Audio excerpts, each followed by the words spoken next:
Boa tarde, meus irmãos. Estamos aqui mais uma vez. Eu e vocês, vocês e eu, para falarmos mais um pouco das Escrituras, né, da palavra. E vamos nos aprofundarmos um pouco mais no entendimento dela. O Senhor fala, crescer na graça e também no conhecimento. Eu sempre, assim, vejo que a igreja do Senhor, que somos nós, somos o corpo de Jesus Cristo. Nós temos que entender que todo corpo formado, né, eu falo corpo natural, ele é formado, e todo corpo perfeito ele tem membros, né, que cooperam para o bem, né, o bom funcionamento desse corpo, né. A igreja do Senhor Jesus, assim, ele compara com o corpo, né, o corpo de Jesus, e esse corpo, né, para ele andar bem, ele tem que ter duas pernas, só para início de conversa, para ele caminhar, ele tem que ter duas pernas, né, passo a passo. Essas duas pernas da igreja de Jesus, elas se configuram como amor e poder. A perna do amor, né, que trabalha, e a perna do poder. A palavra de Deus diz que sem amor, você já conhece, de que eu pegasse todas as coisas, distribuísse sem amor. Mas também tem o poder. O poder é fundamental, porque se você tem amor, você tem a caridade para fazer as coisas, mas também não tem o poder, aí fica meio difícil. Tiago, ele fala sobre a gente visitar alguém e estando chegando na casa dessa pessoa, essa pessoa tendo necessidade, entende? Aí a gente vai e chama, vamos orar. Na realidade, se você tiver o poder, que é o dinheiro, né, para abençoar essa pessoa, você não precisa orar para fazer isso. Você só tem que usar do poder, né, o amor junto com o poder, né? Tiago fala sobre isso. Depois você lê o livro, a carta de Tiago, o que ele fala sobre, né? Mostra-me a tua fé sem as obras, que eu vou te mostrar a minha fé pela minha obra. Da fé é isso. A obra de fé é a manifestação do poder, né, que você tem, né, para executar aquilo que a palavra mandou fazer. Então eu creio na palavra, a palavra me mandou fazer isso, eu tenho que fazer. Não vou esperar que por mistérios que os camaradas têm. É mistério, né? Deus está fazendo um mistério aqui. Não existe isso. Não existe mistério na palavra. Existe desobediência. Existe uma desobediência muito grande quando nós mistificamos essa palavra e tornamos dela uma religião, né? E vamos aí ser religiosos, tudo dirigido para um templo, uma casa edificada por mãos dessa criação, né? Que é a casa comum, a casa... É imprescindível que você entenda, irmão, que a glória da segunda casa, ela é maior do que da primeira. Glória quer dizer, o que é glória? Glória é tudo, glória é poder, glória é ascensão, é vitória, acima de tudo. Glória é vitória.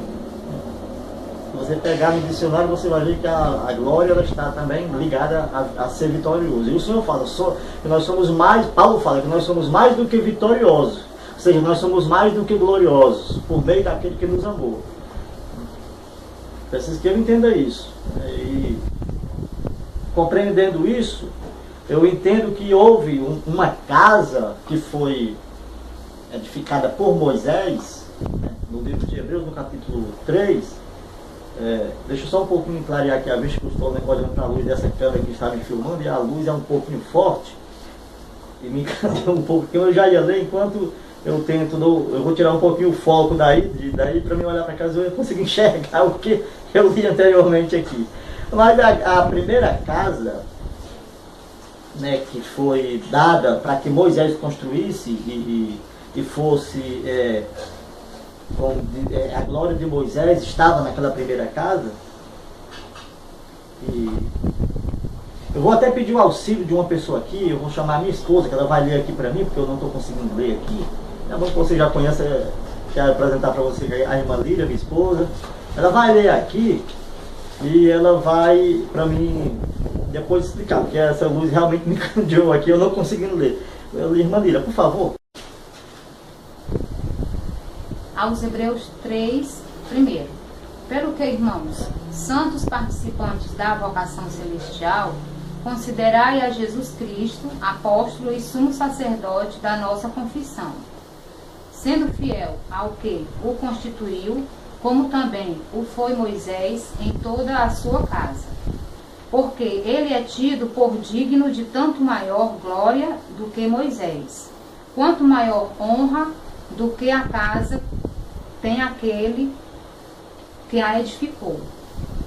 Porque toda a casa é edificada por alguém, mas o que edificou todas as coisas é de Deus. E na verdade, Moisés foi fiel em toda a sua casa, como servo, para testemunho das coisas que se havia de anunciar. Mas Cristo, como filho sobre a sua própria casa, a qual casa somos nós, se tão somente conservarmos firme a confiança e a glória da esperança até ao fim. Portanto, como diz o Espírito Santo, se ouvirdes hoje a sua voz, não endureçais os vossos corações. Só até aqui. Muito obrigado. Amém. Irmãos, peço perdão para os irmãos aí, eu não pude ler, mas a irmã deixou bem claro aqui, quando leu, sobre as duas casas. Ele fala sobre o antigo templo, edificado por Moisés, né, aquele que é a tenda lá onde foram, onde havia o santo do santo, aquelas, né, o véu que separava a tenda dos sacrifícios. E o Moisés foi fiel naquela primeira casa, né? Mas era um processo transitório e uma figura para as coisas espirituais. Era mostrado em material aquilo que ia ser depois em espírito. Porque se você pegar, assim, você quiser escrever um filme, né? Se você pode escrever uma história e colocar personagens nessa história, né? Bota um rei, bota um plebeu, bota cavalos, se faz um filme, né? Mas para você dar vida a esse filme, para você dar assim, vista a esse filme, é preciso você constituir personagens, não é verdade? Para poder representar aquilo que você tem na sua mente. Está na sua mente? Tá. Então, mas para mim ver o que está na sua mente, né, e ver claramente, é preciso que você constitua figuras, né? Por isso que a palavra diz que é a figura do futuro. Era mostrado em figuras aquilo que é espiritual. Como o que é espiritual não se vê, e Deus queria mostrar em figuras, queria mostrar o que é o reino, ele mostra em figuras, né, das coisas que haviam de vir. Hoje, a lei que era em figuras, ela passa para o que é espiritual. Preciso que se entenda isso.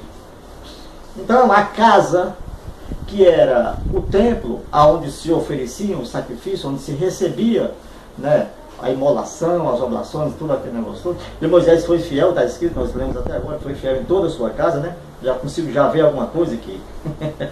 Apóstolo, considerar a Jesus Cristo apóstolo e sumo sacerdote da nossa confissão, da nossa. Não é, né? Sendo fiel ao que o constituiu, como também o foi Moisés em toda a sua casa. Porque ele é tido por digno de tanto maior glória do que Moisés, Jesus Cristo. Agora veja só, a glória da segunda casa somos nós vemos aqui, em tudo edificou também, mas o que edificou todas as coisas é Deus. E na verdade Moisés foi fiel em toda a sua casa como servo, para testemunho das coisas que se haviam de anunciar. Era uma alegoria para o futuro, né? Mas Cristo, como filho, não como servo, entenda bem, não como servo, né? Mas como filho sobre a sua própria casa, a qual casa somos nós. Nós. Paulo já escreve também: não sabeis que vós sois o templo do Espírito Santo, que o Espírito de Deus habita em vós. Quando eu digo eu vou para a casa do Senhor, né, quando você diz, né, quando Davi diz assim, alegrei como me disseram, vamos à casa do Senhor, porque naquele tempo de Davi, a casa do Senhor ainda não era o homem. Né? Aquilo que precisava ser limpo, aquilo que precisava ser habitável, ainda não era habitável, era imundo. Era imundo. Era imundo, era sujo. Era preciso que oferecesse-se, né, um sacrifício para remir o pecado, limpar o homem, para que Deus pudesse habitar no homem. O Espírito de Deus pudesse habitar em nós. Por isso que Davi dizia, vou à casa do Senhor, porque o Senhor aí se manifestava. Se você vê, quando Jesus conversa com aquela samaritana, ela disse assim, Senhor, vejo que és profeta. Fala com ela e diz assim, olha, os nossos antepassados, eles adoravam aqui neste monte. Vocês dizem que é em Jerusalém que se adora. Aí Jesus diz para ela, mulher, vocês adoram o que não conhecem, nós aquilo que conhecemos. Né? Mas é chegado o tempo, e é agora, em que os verdadeiros adoradores adorarão. Aí ele diz que é no templo ou é nos montes? Não, ele diz assim, adorarão em espírito e em verdade. Ele não diz, adorarão lá em Jerusalém ou adorarão no monte. Ela perguntou, Senhor, os nossos antepassados diziam que era aqui no monte que se adorava, né? E vocês dizem que é em Jerusalém, no templo, que se adora. Mas aí Jesus disse assim, vocês adoram o que não conhecem, nós aquele que conhecemos. Mas é chegado um tempo. Jesus, então, ele classifica aí que existia um tempo em que a adoração era naqueles locais. E esse tempo chegou ao fim, né? Mas é chegado o tempo, ele disse assim, agora, nesse momento eu estou aqui, é chegado o tempo, é agora, em que os verdadeiros, aí ele está dizendo, ele está classificando que os verdadeiros adoram em espírito e em verdade. Mas os mentirosos, aí então, se Jesus classifica como verdadeiro, então ele está dizendo que os mentirosos é que vão para esses lugares. São mentirosos, essas palavras não são minhas. Essas palavras são de Jesus Cristo. Ele está falando, os verdadeiros adoradores, então quer dizer que esse que vai para monte e que vai para esses templos aí, são o quê? São mentirosos. São mentirosos. É todo aquele que também que se constitui como testemunho de Jeová, testemunho de Deus. Né? Testemunho de Deus. A palavra de Deus diz que, Jesus diz assim, lá no Apocalipse assim, testemunha fiel e verdadeira é o Senhor. Então, se a pessoa não é Jesus Cristo, e ele está dizendo que ele é testemunha, então ele está se constituindo como testemunha, então ele não é fiel nem verdadeiro, porque ele diz que testemunha fiel e verdadeira é o Senhor. O que eu entendo é que aí existe uma contradição da pessoa dizer que é testemunha. Se ele não é o Senhor, então ele é mentiroso e falso. Não é verdade? Se ele não é Jesus Cristo. Vamos entender as coisas que se passam para a gente poder ser livre pela palavra. Né? Pela palavra. Então o Senhor ele fala sobre essa questão de templo, do que é o templo. E o Senhor disse assim, e onde houverem, né? Pedro, tu és pedra, eu já falei isso aqui anteriormente, Pedro, tu és pedra, quer dizer, tu és uma pedra viva, na construção da minha casa, que é viva. Nós somos a carta viva de Cristo, né? Tu és pedra, e sobre essa rocha, né, sobre essa pedra, eu edificarei a minha igreja. Quer dizer, Pedro é uma das pedras, assim como eu sou, como você é, né? Se retemos a confissão de Cristo, eu sou uma pedra viva, sou a carta viva de Cristo. Onde eu andar, aonde eu estiver, ali eu estou, ali o Senhor está comigo. E onde houver 2 ou 3 reunidos em meu nome, ali eu estarei. Aonde houver, eu não entendo uma coisa. Aí o Senhor fala onde houver, ele não classifica um local. Para dizer que é só aqui ou ali. A mulher pergunta para ele, vocês dizem que é em Jerusalém, no templo. Nossos antepassados diziam que eram nos montes. Aí Jesus disse assim, olha mulher, vocês, eu torno a repetir, adora aquilo que não conhece, nós é aquilo que conhecemos. Mas é chegado um tempo. Quer dizer, Salomão fala que há tempo para tudo. O tempo da adoração no templo passou. Né? Os verdadeiros, ou aqueles que são fiéis a Deus, aonde ele estiver, ele é o templo do Senhor presente. Aonde ele estiver, aonde você estiver, se você for casa de Deus, morada do Pai, né? Aonde você estiver, né? É você a carta viva de Cristo. É o seu testemunho que vale. É o seu comportamento. né? Aí é que entra a questão dos frutos daquele que é nascido. Se você é nascido de Jesus, né? Se você é uma nova criatura, aí então você já não é mais aquela velha criatura que antes andava se embriagando, se embriagava, roubando, se roubava, matando, se matava, né?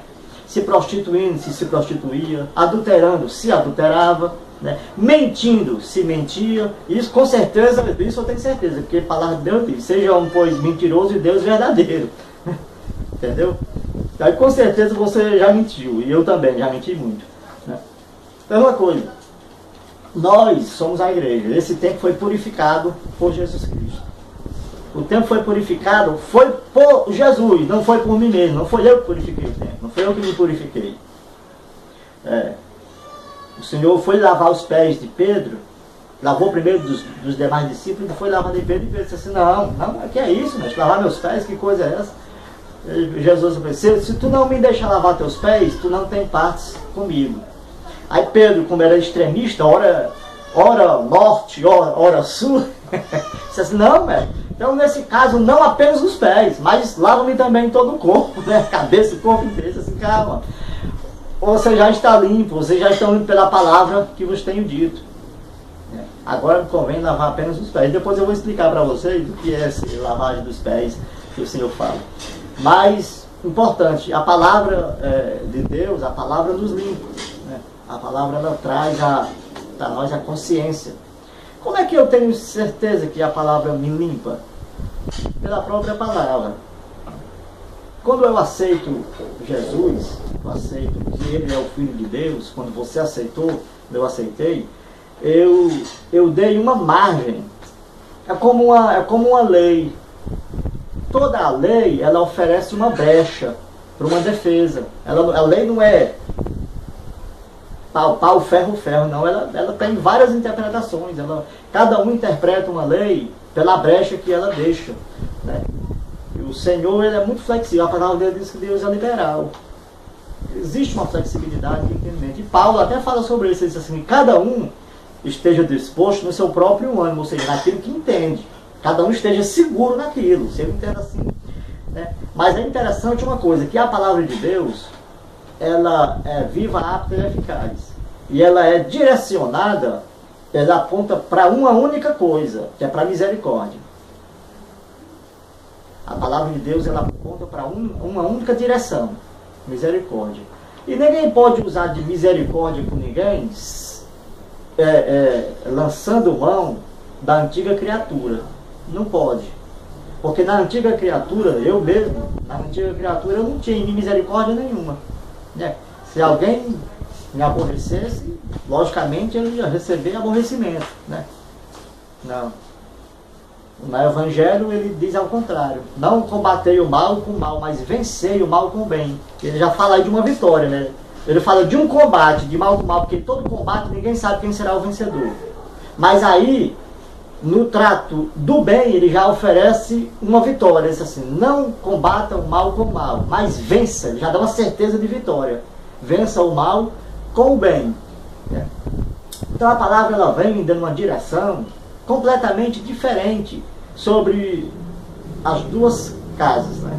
Porque a glória da segunda casa, que somos nós, né, é maior do que a primeira, que foi o templo, porque aquele lá foi derrubado, né?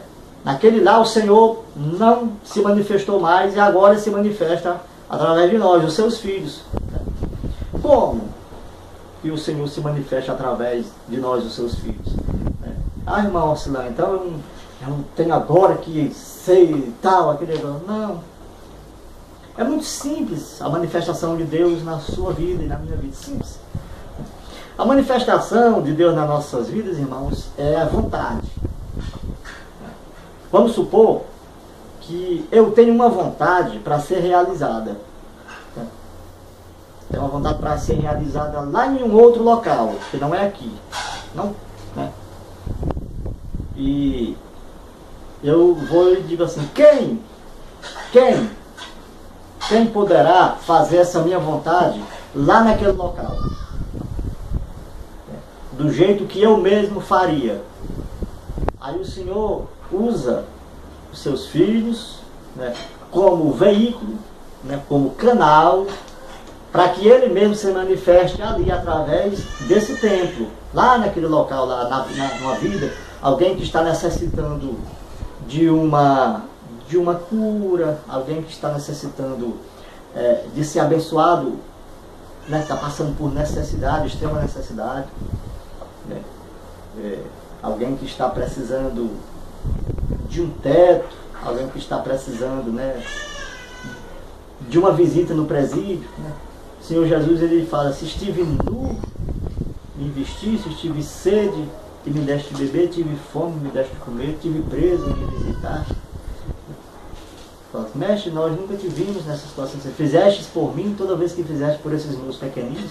Também tem já um engano aí acerca das pessoas desse evangelho que está sendo pregado aí hoje, que os filhos de Deus, eles vivem como o melhor dessa terra, e com essa. Não é bem assim. Os filhos de Deus, eles estão preparados para ter e para não ter. Paulo fala: estou preparado tanto para ter como para não ter. E na realidade Paulo, morreu como quem não tem nada, morreu sem nada. O próprio nosso mestre também morreu, né? Padeceu lá fora do arraial, inclusive até para padecer teve que sair do arraial para que os pecados não fossem manifestos dentro do arraial, foram manifestos fora. Então, o que eu entendo sobre essa questão da espiritualidade, da casa, dessa casa que se oferece o sacrifício, né, agradável ao Senhor, que somos nós, manifestos através da vontade de Deus, manifestos em nossas vidas, através da misericórdia e da bondade de Deus, porque tem gente que ainda não recebeu Jesus porque está pedindo, clamando pela misericórdia de Deus. Falava hoje de manhã para algumas pessoas sobre isso, que todas as vezes que eu clamo pela misericórdia do Senhor, eu estou negando a Cristo. A palavra de Deus diz que Deus nos amou quando nós ainda éramos pecadores, né? E encerrou todos os homens debaixo do pecado para com todos usar de misericórdia. Que misericórdia é essa que o Senhor usa conosco? Será que é uma misericórdia eterna? Não. Pessoas que se enganam, que se entendem a palavra para não haver engano. O Senhor usou de misericórdia comigo quando eu ainda era pecador, né? Quando eu ainda era pecador. Então, está escrito na palavra, né? Ele nos amou quando nós éramos pecadores e encerrou todos os homens debaixo do pecado para com todos usar de misericórdia. Essa misericórdia é Jesus. Quando eu recebo Jesus Cristo, eu estou recebendo a misericórdia de Deus. Agora eu devo o quê? Andar em novidade de vida. A novidade de vida é o perdão total das minhas dívidas para com Deus. A palavra de Deus diz, né, que bem-aventurado o homem cujos pecados não lhe são imputados, cujos pecados são perdoados. Então, quando eu recebo Jesus, a palavra de Deus também diz que o sangue de Jesus nos purifica de todo pecado. Quer dizer, eu recebi o Senhor como Filho de Deus, eu proclamei, entendo que Ele seja essa pessoa. Então, zerou-se tudo, acabou-se tudo na minha vida e eu agora devo andar em novidade de vida. O que é essa novidade de vida, irmão? Agora eu vou me socar dentro de... Não. Você passava num canto como antiga criatura. Você passava em um canto, você mulher, você moça, bonita, você bela, né? Essa jovem, bem dotada, sabe? Você passava lá num local ali onde existia aquele juntamento de homens que não conhecem a palavra e mexia com você, aquele pseuzinho, aquele negócio todo. E alguém soltava aquele famoso psiu, aquele negócio todo. Aí você, se sentia lisonjeada e balançava mais ainda. E já ficava aquela... o landauzão, toda voando nas nuvens, sabe? Lisonjeada por causa da carne. Mas ela recebeu a palavra, recebeu o perdão pelas transgressões, você recebeu o Senhor. Aí alguém faz aquela e você volta lá. Você diz, olha, Jesus lhe ama. Viu? E eu também lhe amo. Não segundo a carne, mas segundo o Espírito. Não façam isso porque isso é feio, certo? Assim, nova criatura. Né? Você e eu, né, nós todos que gostávamos de fazer negócios escusos, comprar uma ou outra coisa ali sem saber a procedência, sabe? Revidávamos aos insultos, né? Hoje, mas aquele fulano ali, aquele camarada, ih rapaz, fizeram aquilo que o fulano e ele não fez nada. Não, não é ele. Não é a pessoa que eu conheço. Então ele mudou demais, então ela mudou demais, porque se for o que eu conheci, ele já tinha matado, já tinha arrebentado meio mundo. Nova criatura, nova vida, novidade de vida. Se você vê, a palavra de Deus diz que um dos dons do Espírito Santo, um dos frutos, né, do Espírito Santo é a mansidão. Manso, sabe? A benignidade, a bondade, paciência. Essas coisas são frutos do Espírito. A pessoa que não tem esses frutos, ele não é nascido do Espírito. Ele pode ser um religioso, pode estar soltando aí dentro do ministério, aprendendo besteira, né?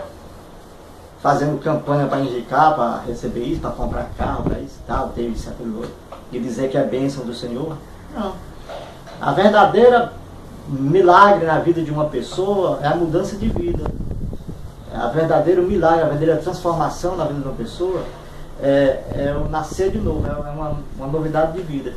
Jesus, ele fala para Nicodemos, importa nascer de novo. Quer dizer, que as outras coisas não têm a menor importância. Jesus fala para mim, olha Nicodemos, importa nascer de novo. Quer dizer que o que importa mesmo é nascer de novo. O resto das coisas são deixadas para trás, não tem significado. Importa nascer de novo, importa ser uma nova criatura, nascido do Espírito. E os nascidos do Espírito, ele tem frutos, né? Ele tem dons que se manifestam pelos frutos, né?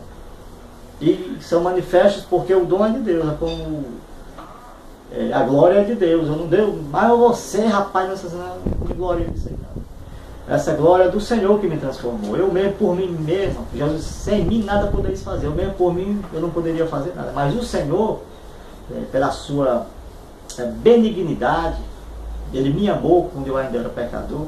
Aí não, meu irmão não peca mais. Meu irmão, todo aquele que aceita Jesus tem que entender que o pecado foi tirado do mundo.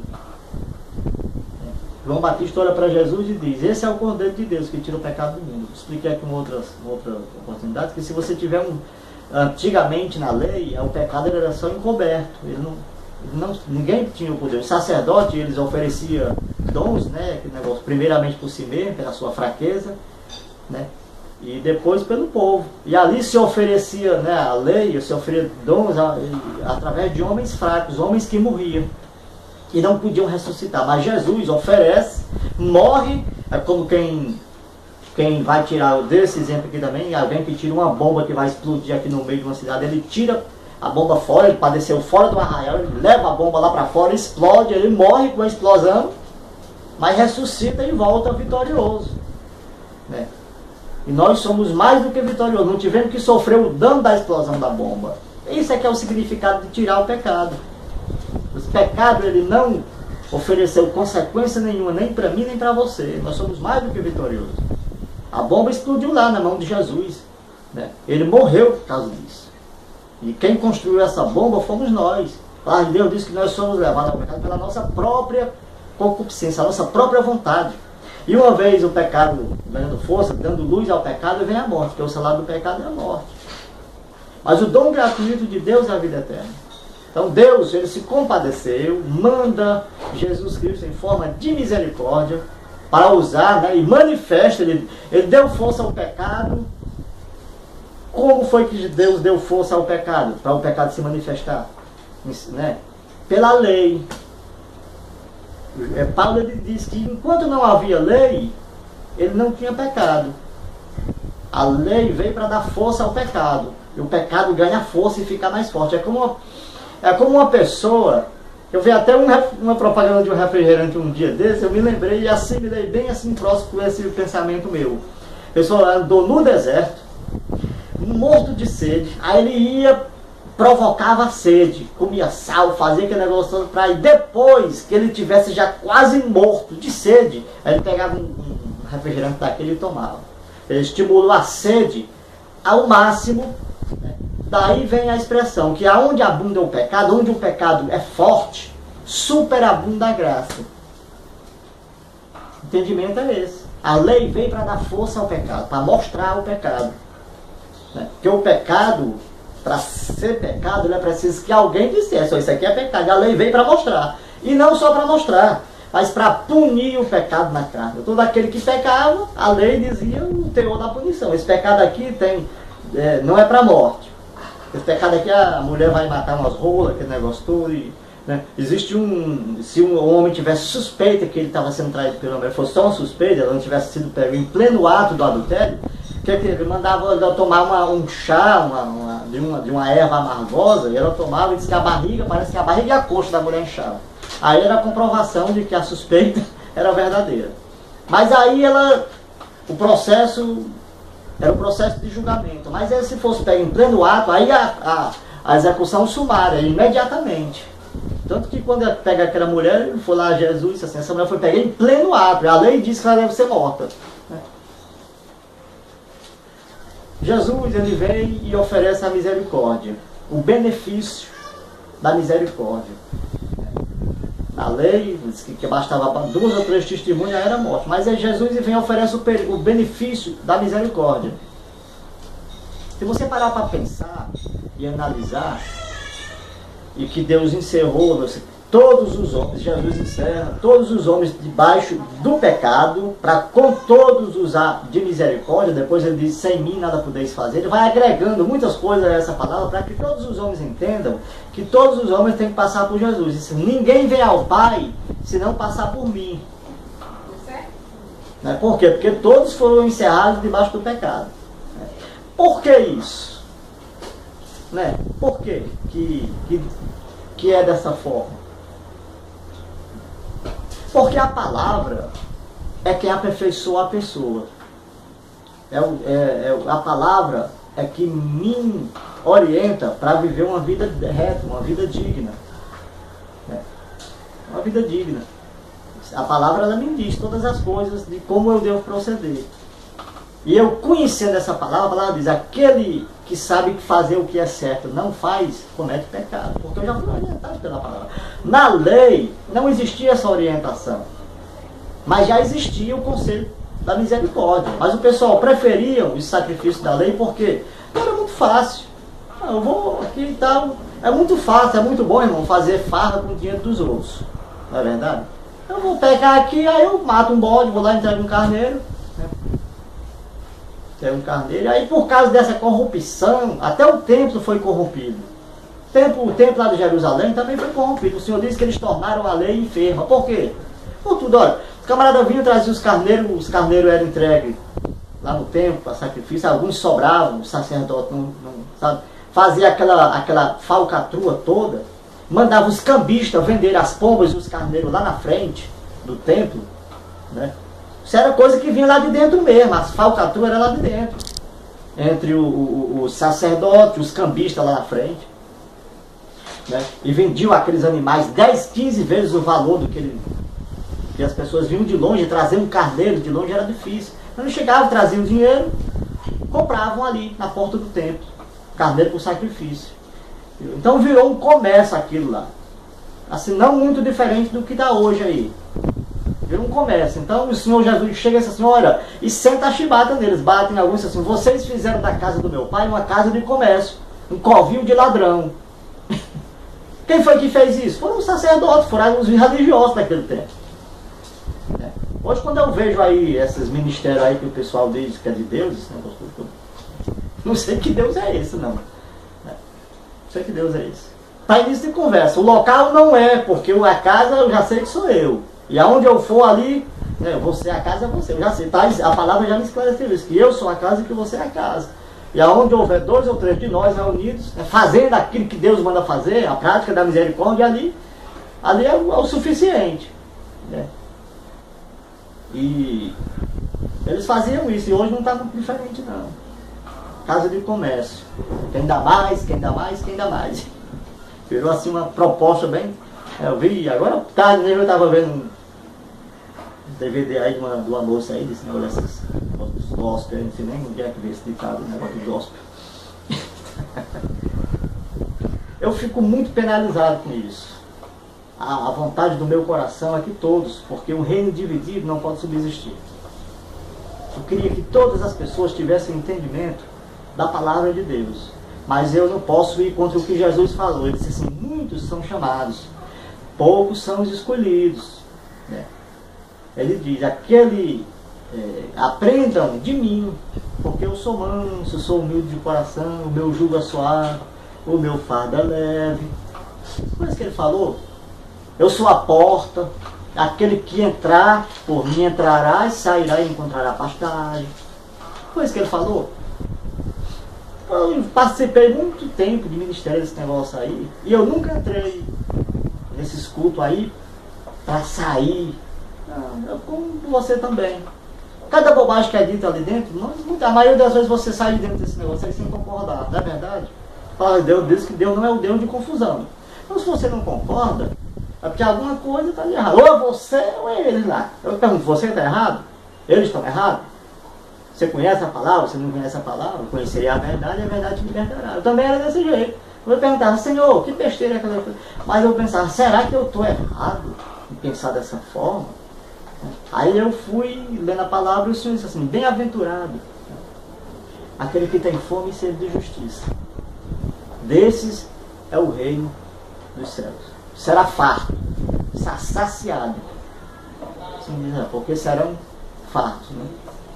Então eu fui para a palavra, fui olhar a palavra, fui examinar as escrituras e ver o que era certo, o que não era. E pedir assim, aquilo que o Tiago fala, se alguém é falto de sabedoria, peça a Deus, que a todos, não é só a um não, entenda bem, irmão. Peça a Deus, que a todos dá liberalmente e não lança em rosto. Fui pedir ao Senhor, Senhor, me dá sabedoria para mim compreender isso aqui, porque eu sou um religioso. Né? Fulano está lá revelando, eu fico preso naquela revelação. Eu não tinha o discernimento de espírito, porque discernimento de espírito você só pode ter pela palavra. Não é verdade? Porque se o espírito vem e diz uma profecia, ele fala de alguma coisa que fora da palavra, você não pode. Não, mas é. Não, é isso, irmão. Isso é religiosidade, isso é coisa satânica. Né? Não condiz com a palavra. Que profecia é essa que está fora da palavra? Se Deus está dizendo, eu velo pela minha palavra. Velo quer dizer, eu vigio a minha palavra. Eu não posso sair nada e dizer a palavra de Deus que nele não há nem sombra de variação. O Senhor ele é reto em seus preceitos, nele não há nem sombra de variação. Então, conhecendo a palavra e eu vendo esse tipo de coisa, eu fui examinando, eu fui comparando, eu fui vendo, né? Fui vendo. A primeira coisa que eu tive que fazer, para mim não entrar em confusão, foi tirar o velho. Aquele que ele disse, tira o velho e põe o novo. Eu fui para o Novo Testamento, abandonei essas tolices de Velho Testamento, coisa que não é para mim. Nós já lemos aqui sobre as duas casas, né? A casa era edificada por Moisés, que era o velho, que era transitório, mas lemos também a nova casa, em que a glória é maior do que a da primeira. Qual casa? Somos nós. Mas Cristo pela sua própria casa, qual casa? Somos nós. Entendendo isso, indo para esse princípio, aí eu comecei um processo de libertação, sabe? Pela palavra. Conhecerei a verdade nos libertará. Eu comecei a examinar e fui vendo e fui comparando. Não foi uma coisa do dia para a noite, não é uma questão de... Né? Aí fui taxado da ideia como rebelde. Uma pessoa rebelde que não se... Né? Que não se molda aos costumes. Não se molda aos costumes. Aí eu olhei para Jesus. Paulo diz assim, olhando para Cristo, autor e consumador da minha fé, da nossa fé. Eu olhei para Jesus e vi que o que estava acontecendo comigo não era muito diferente do que aconteceu com Jesus. Ele também enfrentou os religiosos que eram cheios de costumes. E ele quebrou. Jesus, ele quebrou as regras todas lá naquele tempo. Chegou e começou a quebrar as regras, né, que ele imposta ao povo. Né? E eles queriam impor a Jesus e disse assim, não, camarada, aqui está aquele que é maior do que o templo. Ele destrua esse templo, eu edificarei em 3 dias. No caso, ele já estava se referindo a ele, o novo templo, né, qual também somos nós. Então, quando eu fui vendo essas coisas, irmãos, eu fui entendendo a palavra de Deus. Eu fui entendendo que aquilo que era uma figura das coisas futuras, e as coisas futuras somos nós. O futuro já chegou. O futuro é eu, sou eu, é você. Né? Aquilo que era uma amostra das coisas futuras passou. É verdade? Agora as coisas futuras sou eu. Agora eu devo ser o quê? Crescer ainda mais na compreensão da palavra do Senhor. Você pegar o livro de Hebreus, que o Paulo li agora há pouco aqui, continuar lendo ele, você vai ver que Jesus Cristo, ele se institui, ele se oferece como fiador de um novo conselho. Eu não fui lá, dizer, Jesus, eu quero que você seja meu fiador, eu vou... Não, ele se deu por fiador de um novo concerto. Ele se apresenta voluntariamente, né? Ele mesmo diz, ninguém tira a minha vida, eu vou-la dou por amor de vós. E se oferece como fiador, para fazer, em tudo fazer a vontade do Pai. O Pai diz assim, olha, filho, esse povo aí não tem como pagar essa dívida. Ele não tem, é muito peso, é muito pesado. Tá? E nada do que eles façam, porque eu já estou cansado, eu já estou abusado de sangue de bodes, de sangue de novilhos, isso aí para mim já não quero mais. Está escrito no livro de Hebreus mesmo, ele fala, e eu quero uma coisa nova. Aí eu disse, pois eu vou fazer nova todas as coisas. Quero uma coisa que eu possa receber um sacrifício agradável. E eu olhei para o homem e não vejo nenhum que tenha um sangue, né, agradável a mim, que possa me oferecer sacrifício, porque o sangue de todos eles está contaminado com o pecado. Né? Davi fala, do pecado me gerou minha mãe. Na nossa geração, nosso sangue ele já vem trazendo aquela herança, né, da questão da alma já contaminada. A alma que é a mente, que é alimentada pelo sangue, já contaminada pelo pecado. Né? Mas aí vem Jesus. Vem Jesus, que foi concebido pelo poder, gerado pelo poder do Espírito Santo e concebido por uma virgem com sangue puro, que não tinha se contaminado ainda com sangue de homem, ainda não tinha misturado. Né? Se alimentou de 9 meses pelo sangue de uma virgem, aquele negócio todo nasce, não segundo a vontade da carne, mas segundo a vontade do Espírito, não é verdade? Então ele nasce puro, então ele poderia oferecer um sacrifício perfeito ao Pai. E o Pai vai lá e recebe, pois esse sacrifício eu recebo em favor dos homens. Aí oferece e se faz fiador de um novo concerto. Como é o fiador? Fiador, nós sabemos que fiador até todo aquele que diz assim, se ele não pagar, eu pago. Quando você vai pedir perdão a Deus por alguma coisa, né, que você fez, eu sempre estou te dizer isso, que Deus deve dizer assim para você, olha, se você não pagou, não interessa, você não tem como pagar. Nada que você possa fazer aí é o suficiente para pagar a transgressão tua. Você já tem um fiador. Então se você não pode pagar, o teu fiador paga, que é Jesus. O fiador paga. E se você pagou, se você anda em novidade de vida, você não deve pedir perdão, porque você não está fazendo nada de errado. Então nas duas maneiras não se deve estar toda hora enganando, oh, Pai, me perdoa por isso. Não, se Jesus é o fiador, ele paga. Jesus ele já fez, e a palavra de Deus diz que ele é o precursor, ele entra primeiro no santuário, né? No Santíssimo, que já não é mais aqui, não feito por mão dessa criação, mas lá no céu, ele oferece dons espirituais, não são mais dons carnais, e é eterno, somos sacerdotes segundo a ordem de Melquisedeque, e a casa somos nós, né, que está interligada, né, somos sacerdotes, ou seja, primeira casa. É preciso que você entenda que você agora é livre, e eu também sou livre.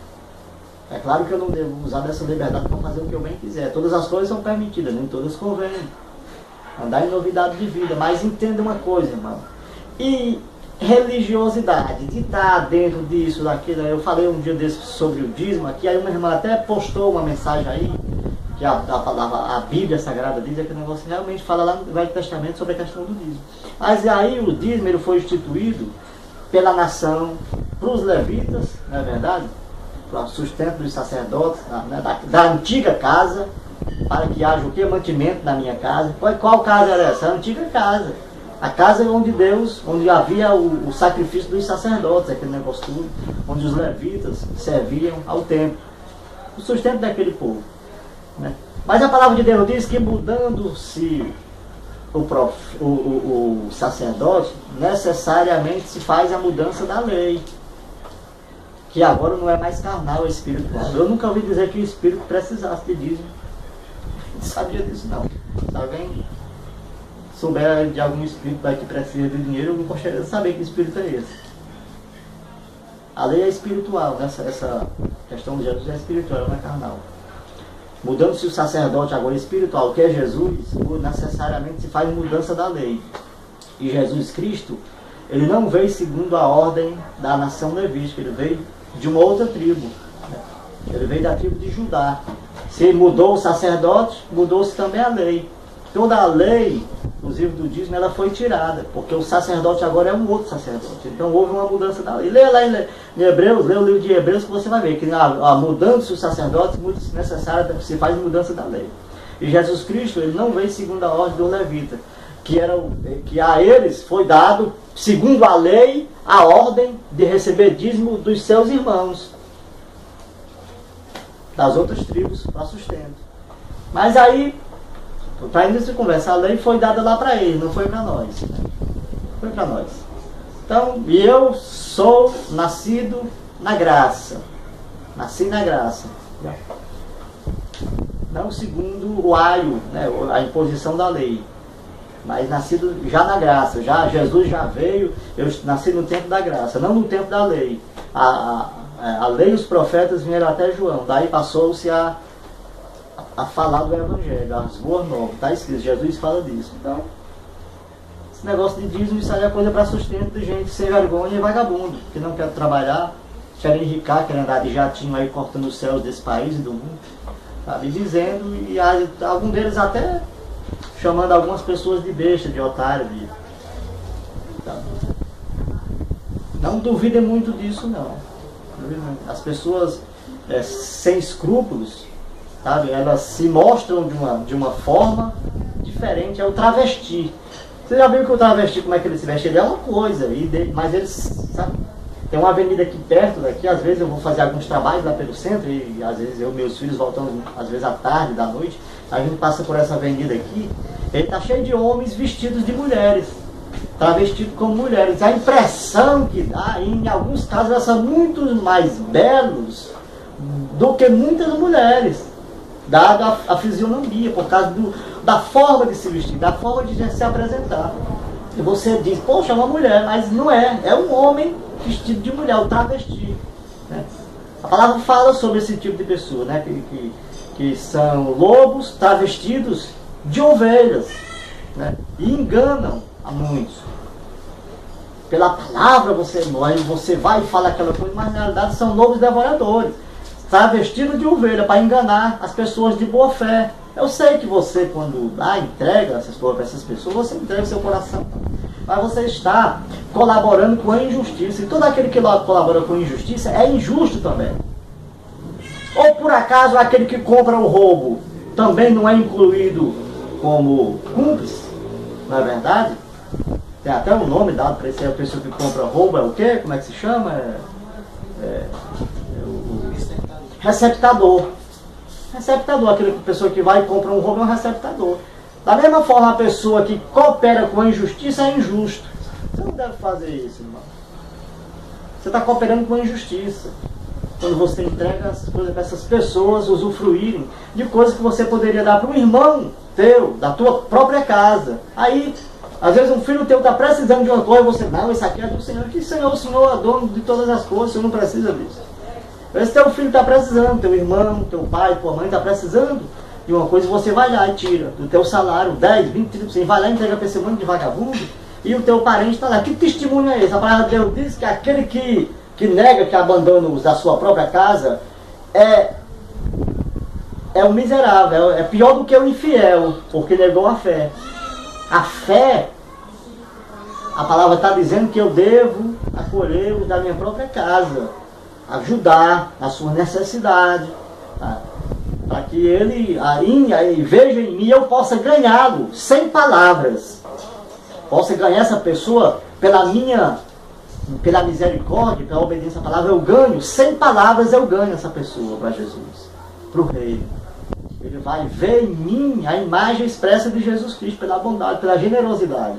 Mas quando eu faço isso, eu conheço pessoas que têm os seus filhos, deixam os seus filhos aquele negócio todo, vai lá, entrega, aí o filho às vezes precisa de uma coisa, a pessoa dá assim na marra pro filho. Mas lá pro ministério dele, ele vai lá e entrega com tudo, como se fosse pro Senhor. Não é pro Senhor, que Senhor? Que conversa é essa?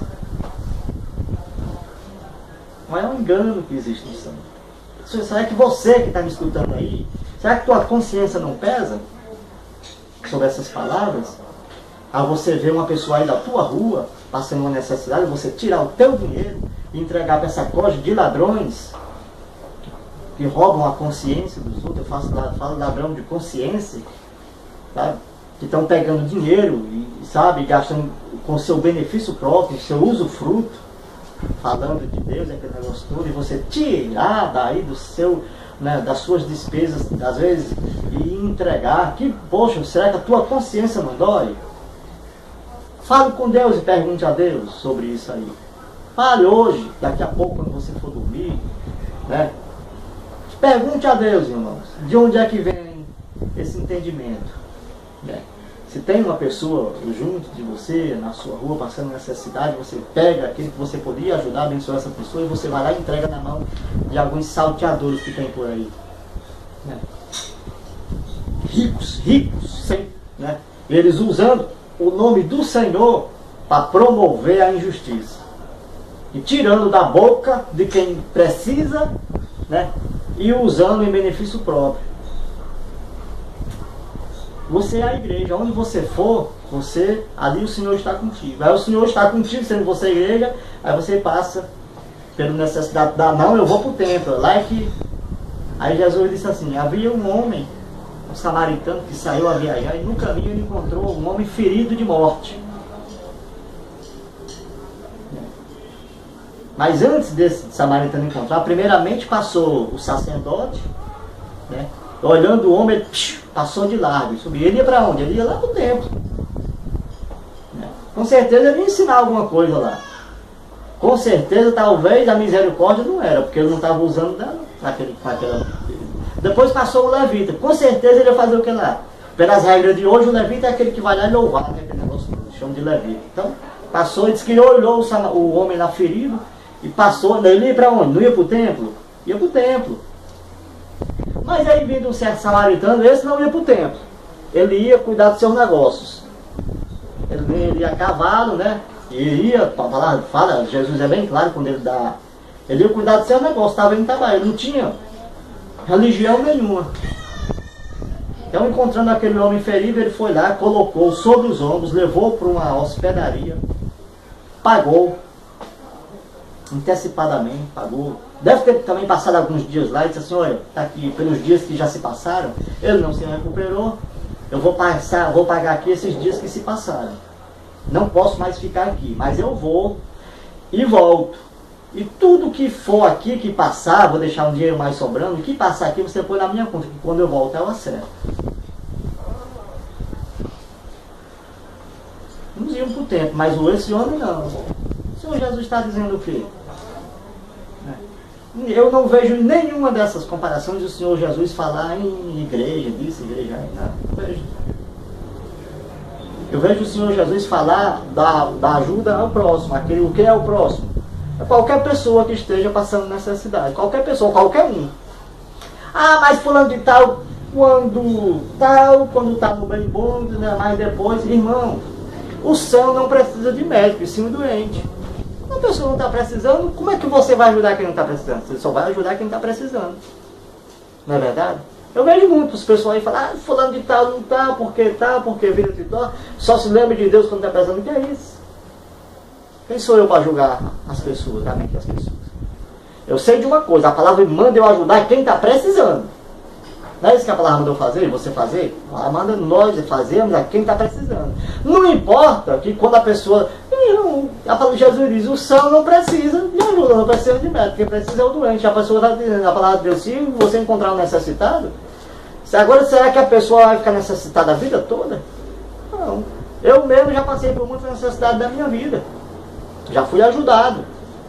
E na hora de ajudar, tendo eu também, a minha obrigação é de ajudar. Mas não passei hoje, graças a Deus, não estou. Mas amanhã eu não sei. É bem possível que eu passe.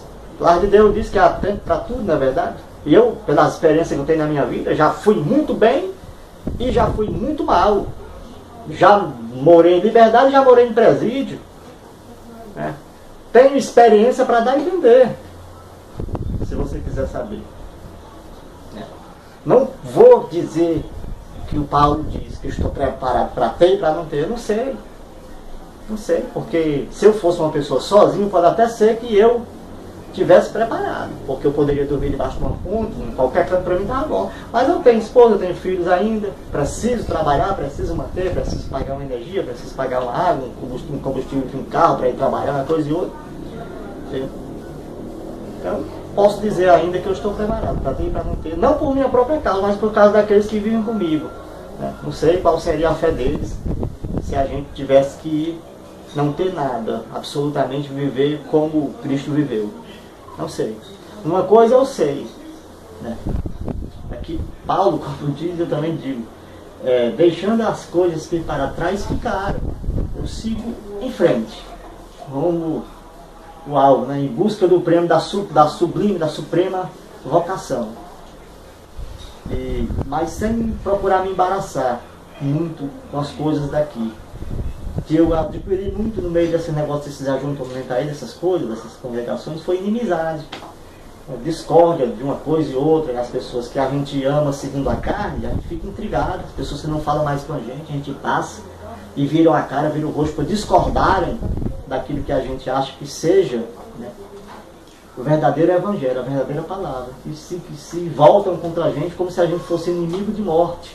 Alguns desejam até que a gente morra, outros oram para Deus punir a gente com doenças, com isso, porque diz que a gente é blasfemo, está blasfemando contra a palavra, porque não está no meio dessas coisas aí. Paulo sofreu, ele disse assim, eu sofri perigos no meio de tempestade, no meio de naufrágio, em meio a bestas, e depois ele fala, em meio a falsos irmãos, aqueles que falam que te ama, mas enquanto você está ali, no meio da concordância dele, mas se você discordar, você pisar no calo dele, aí o pulo é lá em cima. Aí sim você vê, poxa, cadê o fruto do Espírito que essa pessoa diz que é de Deus, e cadê os frutos, a manifestação dos frutos do Espírito? Não tem, né? Não tem sabedoria, a palavra de Deus diz que o sábio ele para e escuta. Tem pessoas que não dão nem chance de você falar, ele já explode, já não é assim, porque virou que torna. Poxa, o que é isso? O que é isso? Todo mundo tem um ponto de vista, né, para mostrar sobre alguma coisa. É necessário que alguém pare e escute e concorde ou não. Você não é obrigado a concordar comigo. Mas uma coisa você tem que concordar e você tem que observar. É que a palavra de Deus, essa palavra que constrói o indivíduo, segundo a vontade de Deus, ela não tem sido falada aí onde você está. Se você está congregando, não. Você nunca ouviu palavras com esse teor de profundidade que eu estou falando para você. Aí pelo seu... Porque é impossível ele falar dessas coisas e permanecer aí. É impossível. É impossível ele falar do Evangelho e ficar aí no ajuntamento. Quando ele tiver essa noção, se ele for um filho de Deus, nascido da palavra, a primeira coisa que ele vai dizer para você, irmão, se seu irmão, vá para casa. Volte. Vá, se reconcilie com. Então o que nós entendemos com toda essa emblemática de opiniões disso, daquilo outro, de contexto, de pensamento sobre isso, sobre aquilo outro, tudo é bobagem. A palavra do Senhor, ele fala, Paulo, né? Não entrei em contendas por causa da lei, onde não há nem proveito. Não. Você quer provar alguma coisa sobre a palavra? Seja a palavra. Manifeste isso nas suas ações.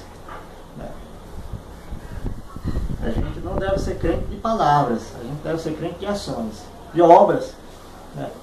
Isso é que identifica. A Deus diz que pelos frutos conhecereis a árvore, pela árvore conhecereis os frutos. O Filho de Deus ele é reconhecido pelos frutos. né? Não é por palavras, né? Palavras de vã. Paulo diz assim, ó, quando ele falando para a igreja de Corinto, quando eu vou ter convosco, eu não usei de palavras de sabedoria humana, né? Não quis saber disso. É muito fácil a gente vir para frente de uma câmera, pegar o microfone do púlpito de uma igreja e arrebentar com palavras, ou então lisonjear alguém, elogiar isso, aquele outro, vir com aquele aspecto, né, aquela aparência das coisas, é muito fácil. Uma pessoa como eu, digo para você, para mim, seria muito fácil fazer isso. Né? Mas aí Paulo diz, mas foi com temor e grande tremor que vim até vós, para que a vossa fé não ficasse apoiada, não se baseasse em palavras de sabedoria humana, mas no poder de Deus. Poder de Deus. Eu vejo aí muitos homens cheios de palavras de sabedoria humana, né? Pastor fulano, Cida Malafaia, tido aí como fulano de tal dos Anzol, Bispo Edinho Dias Macedo, R.R. Soares, fulano de tal, outro que se intitula, aquele que fala o Deus desse ministério, é aquele senhor lá, o Valdomiro Santiago. E aí, entre outras, tem agora esse rapaz aí da Cudiçara Minha Terra também. Esse até me anima um pouco, porque olhando o histórico da vida dele, tem muitas obras sociais aí, eu examinei o histórico da vida daquele rapaz, tem muitas obras sociais. Mas agora se voltou para o negócio do dinheiro, aquele negócio todo. Eu estou citando nomes porque as pessoas que fazem mal à palavra, eu sou, né, detenho também em mim a palavra. Né? Quando alguém fala daquilo que é do meu pai e toma para si, toma essa porra para si, eu tenho que me manifestar como filho e dizer, ó, isso aqui é do meu pai. Tenha cuidado com o que você está falando com o que é do meu pai. É minha obrigação. É a minha obrigação cuidar daquilo que é do meu pai. Deus, eu tenho pai, Deus como pai, né? E eu sou herdeiro de Deus e co-herdeiro de Cristo. Então quando alguém toma aquilo que é do meu pai, sabe? Para se usufruir daquilo, né? Para se usufruir, eu tenho que falar. Paulo, quando ele foi atingido, né, diretamente por pessoas, ele citou nomes, ele falou de nome de pessoas que eu também falo dessas pessoas, porque são pessoas que são os alpinistas do Evangelho, estão usando a palavra, né? Não a verdadeira, mas usando pontos da palavra, pontos isolados para... Não precisa disso, não tem necessidade disso. Jesus Cristo, ele disse para o rapaz, sim, eu quero te seguir. Ele disse assim, olha, a raposa tem seus covis, os pássaros têm seus ninhos. O filho do homem não tem onde reclinar a cabeça. Lá na frente, ele diz assim, olha, um outro rapaz fala que queria servir a Jesus, como é que eu faço? Então, tenho observado isso. Depois ele disse assim, vai e vende tudo que tu tens e distribui entre os pobres. Eu queria saber se hoje o Senhor perguntasse para esses homens aí, que estão milionários, né, se o Senhor falasse isso para eles, eles venderiam isso aí para distribuir entre os pobres. A igreja primitiva, ela era edificada na unidade, na igualdade. Ninguém ali era mais rico do que ninguém. Todos eram iguais. Aqueles que tinham mais vendiam, depositavam aos pés dos apóstolos, ali era distribuído entre os pobres e todos ficavam igualmente pobres.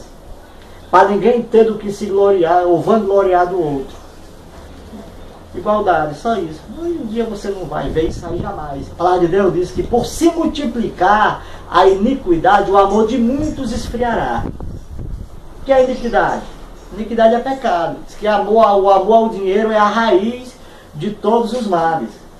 Então, muito dificilmente uma pessoa dessa vai fazer isso. Ele vai vender agora o patrimônio que ele tem e distribuir entre os pobres. Dificilmente você. Se eles não pagam o imposto, que é uma coisa que está lá na Bíblia, a quem imposto, tributo, a quem imposto, pagar, eles não pagam, não fazem isso. Quanto mais vender tudo que tem e distribuir entre os pobres. Eu assisti um filme há muito tempo, chamado Quarto Sábio, de um homem que era muito rico, e ele fez isso. No filme ele comprou algumas pérolas e foi atrás pela profecia, ele foi atrás do Filho de Deus que ia nascer. Na hora ele não encontra lá Jesus no seu nascimento, ele passou a sua vida toda procurando Jesus. E aquilo que ele vendeu, aqueles tesouros que ele vendeu para entregar para Jesus, ele encontrou muitas pessoas em muitas dificuldades, inclusive com perigos de vida. Ele foi vendendo para ajudar aquelas pessoas. Quando finalmente ele se encontrou com Jesus, ele já estava velho e doente, e Jesus já estava na cruz. Ele viu Jesus ser crucificado. E ali como uma coisa bem interessante no filme, Jesus aparece diante dele.